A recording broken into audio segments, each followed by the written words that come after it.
So hello guys and welcome to a brand new video. This is not part 4 of this. This is just how to program your Powerbox Mercury. Because I've looked on the internet, there are a few videos of Martin Pickering doing a few things, but it's not really programming it properly.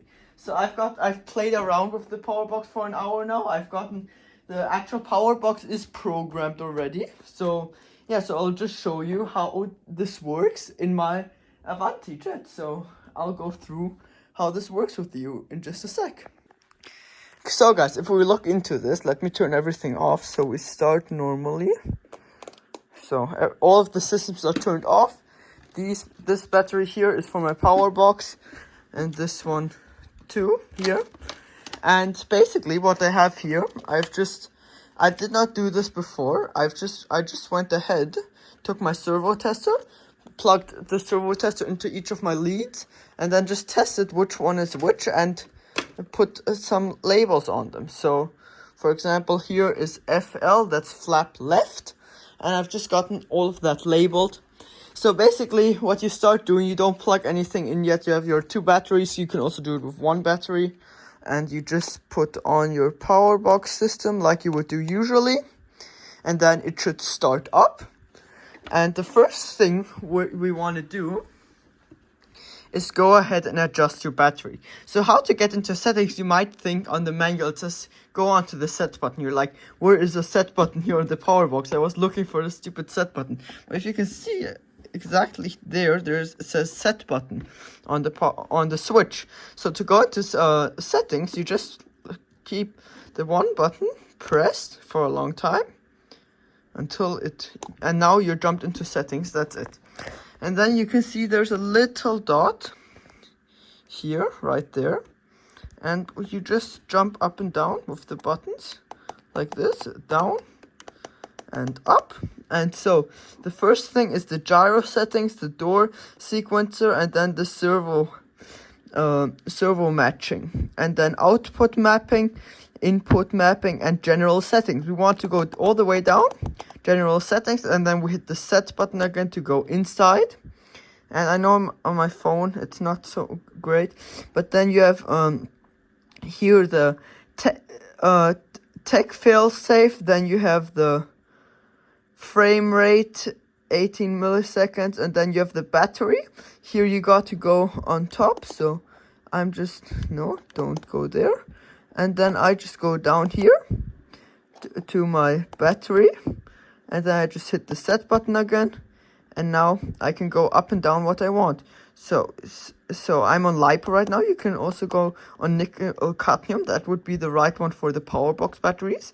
And you just switch it to LiPo, and then another thing you would want to do, which is really important to not burn through any of your systems, is down here. This is the regulator for the output. Mine is on 7.4 volts. You hit the set button again, and then you can go up and down. You can do 5.9 volts or 7.4 volts. For me, I'm using these servos. They're 7.4 volts, high voltage servos. So I'm going to use that. And then just to exit, I just go all the way down. And then here, again, there's even more settings here. And everything, you can adjust the endpoints on the power box, or you can adjust them on your radio as normal. And you go all the way down to OK, and then just press OK, and you're out. So that's the first very important thing you're going to do. And then just let me show you going out all the way. Then here you'll see, as you can see, my battery's charge is full. Then you'll see how much voltage is in my batteries, and then you'll see my voltage that goes into the servos, which is 7.23 volts, and that's for both channels. And then here you have RX1, RX2. Mine are not binded yet because this is because I'm filming this while doing part 4 right now. I'm programming everything, but anyway, so this is fixed now. Here, if everything is programmed at the end, it's going to show how fast you went on the GPS. But otherwise, we're going to go into settings again. And then to actually program it, I've done something called a cheat sheet here. And this just tells me everything. I've gone channel 1. This is Querruder left, which is in German aileron left. and then Höhenruder, which is elevator left. And I've just done myself a nice cheat sheet from channel 1 to channel 12. And then what I want is A, B, C, D, E, F, G. This is the lettering for inside here. You'll see what that is. Is this the right one? Input mapping? No, wrong one. Go all the way down. Out of here. Okay. One up. Here we are. So, as you can see here, here's A. So you cannot change A, B, C, D, E, F, G. That will be in alphabetic order all of the time. But what you can do, you can press set on the aileron. And then you can just change it up and down to aileron left. Or in this case, it will say B. A is left and B is right for me. And then you can just change between the channels right here, which is really easy and simple. I was on aileron A, and you just do that. And then you gotta hit the set button 2 times to get out of there and have your little ball back there.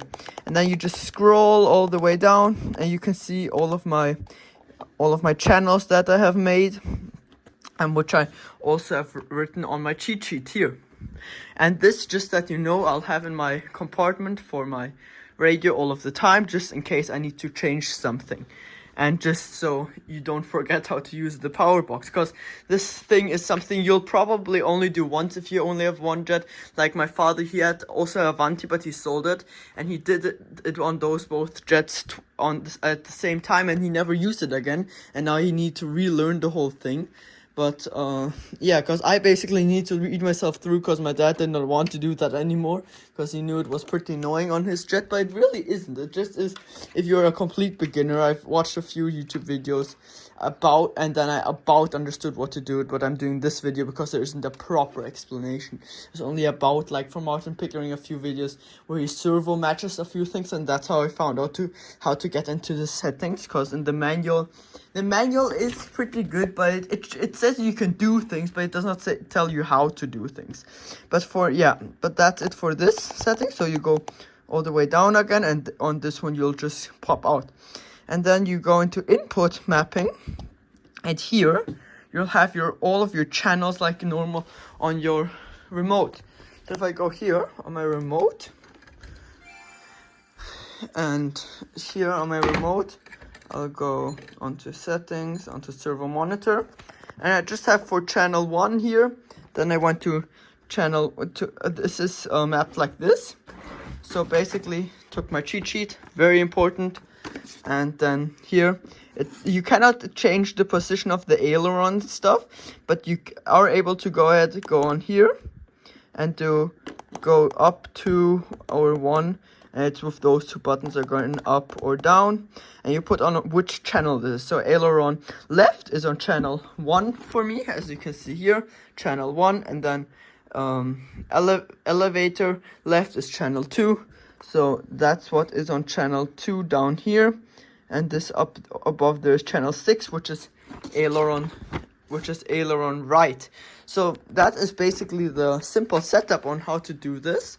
And yeah, so basically that's like the main part you got to know about doing all of this. And yeah, then basically you just go down again to exit the menu.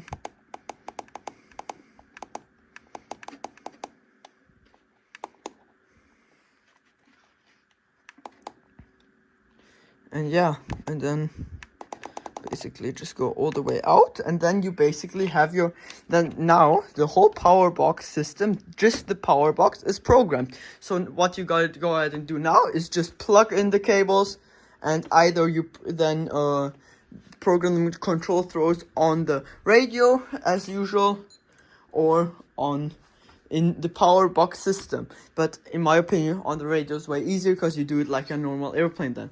But yeah, guys. So guys, now that I've plugged in all of the cables here into my power box, I have one last thing to do. So basically, now what I have to do is I'm just going to turn it on, check if every surface has gotten a connection to the power box, and my remote is on. First battery on, second battery on, so the lights flash. So now the only light system is working. So the power box is working. These are of strength on. This one has the elevator, rudder. They all are nice. That just means that you have connected it properly. So the power box is a real secure box, because basically how you know it's secure, you need to take something like a clamp. You have to do that when it's off. Just put it off, and you just have to go ahead, for example, with a clamp, and each one press it down on the side until it clicks, because it will click in, and then you won't get this out anymore. So usually what you'd go ahead and do is go over with shoe glue over everything, or with some pour or something like that the switches can't go out. But the only thing I really like on the power box is that they won't come out, because they click in and they really are secure. Then like these, they also click in every single other cable. But otherwise, let's go here, and first thing we have to do now, before I've gotten everything inside and the power box is programmed, and the only thing we have to do is now put the power box onto our controller. So we need to go onto set again, and then put in our Futaba controller. So yeah, so basically guys, I've now found it. So you go here, and let me just go back so you know exactly what I did.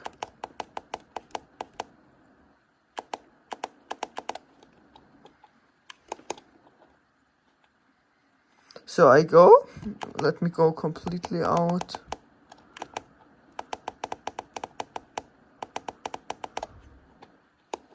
So I'm completely out now, and I just go ahead and go into my settings, general settings, and then up here, the first one you can switch. Like, for example, this is Jetty now. If I press this, all of my things, nothing will work anymore with my radio. I'm rolling my sticks, nothing will work anymore. So what I have to go ahead and do is not JR, I have to go on S-Bus, which is my Futaba setup, and everything works. And as right now, I'm really happy with these servos, because these servos are fast, man. And I really hope these are just going to hold like this forever, and they're going to stay really my go-to servo forever. Because right now I'm enjoying it. Of course, the flap, as you can see, I have still one problem with my aileron there, because it won't work. Of course, my elevator switch and everything. But for now, I'm really happy about this. I really am. So everything works. The only thing that does not work is that one aileron. I have to look into that a bit more. Why that won't work. But I'm sure I'll find the reason to that soon. But otherwise, I could not be more happy, because I really just am really happy about getting this finally to this point. And yeah. So for that, guys, that's it for this video. Now you know how to get in how to properly program a power box, and from now on you just basically program it over your remote. So that's all you do from now on. You just start programming it over your remote. So let's take for example here my elevators are going the wrong direction. I go to change that. Where is it?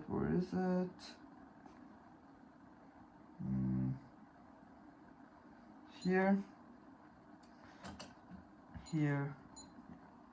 and now they are working correctly. And I'm really happy with the controls for those too. So yeah, that's basically it now, but I'm really happy about it, and yeah, So I hope you enjoyed this video and it was helpful to you, especially because in my opinion, would I've been able to watch this video, it would have been very helpful for me, and it would have saved me a few hours. And yeah, I hope you enjoyed this video. Don't forget to hit that like and subscribe button, and I'll see you in the next one.